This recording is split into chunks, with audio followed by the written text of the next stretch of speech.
Hello, my English-speaking friends. Unless you've been living under a rock, you've probably heard about the big train crash in Ohio and the massive chemical spill that forced thousands of families to evacuate, and maybe for many years, because the soil might be polluted to a level that will make life difficult in that region. So, preppers, survivalists, normal citizens prepare. We have guns, we have food, we expect the zombie apocalypse or whatever, civil war, whatever will happen, economic collapse. As you know, I write books about these topics.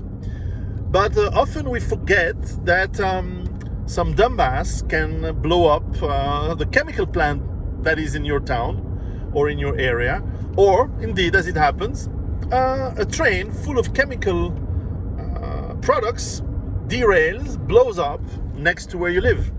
And this is happening quite common. Here where I live in Switzerland, we've had several of these trains derailing and spilling chloride, spilling some sulfur, acid, and many other things. It happens about once a year in a small country like Switzerland. So you can guess in the US or other places how often this happens. And the media don't always report it. Remember, 2 years ago, there was this big chemical factory burning in north of France, in the city of Rouen, near the harbor of Le Havre, and this caused quite a lot of panic. And the same, we all know the big incidents like Seveso in the late 70s and Bhopal in India in the 80s. Now, we're all prepared for all sorts of scenarios, but this one is one where I see a lot of you lacking.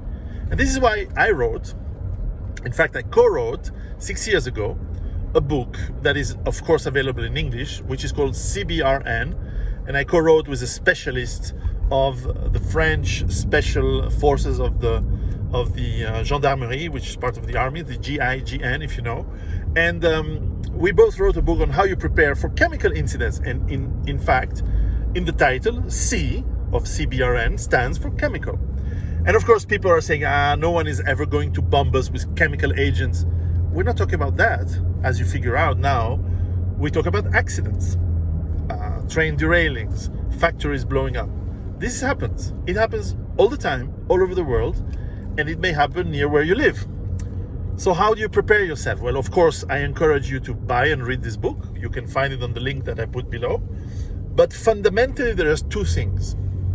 One is the mental attitude to understand what's happening and know if you have to stay, bunker in and get protected, or if you have time, get out, bug out. The famous bug out can happen. And sometimes you may have to go away for a long time. As I said, sometimes the area is so polluted and perhaps it's even forbidden to go back by local authorities. So you have to think of that plan, but you have to recognize, because it happened often that as you go out, you get caught by the chemical cloud and you may die or get severely intoxicated and injured. So you have to recognize what's happening.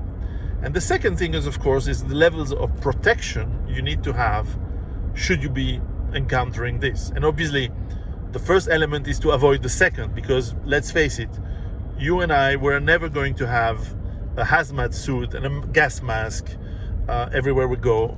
And if we are caught by such an accident, the better plan is to understand what's going on as soon as possible, be realistic about it, and know what to do. And this is what I explain in my book. So, media, you don't give a fuck about people, so that's why you never talk about books that can help people, but you should talk about this book. And you, my friends, you should share this video, or at least share the link of this book on the social networks where I'm banned from, because I talked about things that the media don't want us to talk.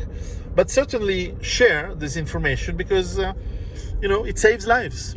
It saves lives of you, your family, and your neighbors, your loved ones.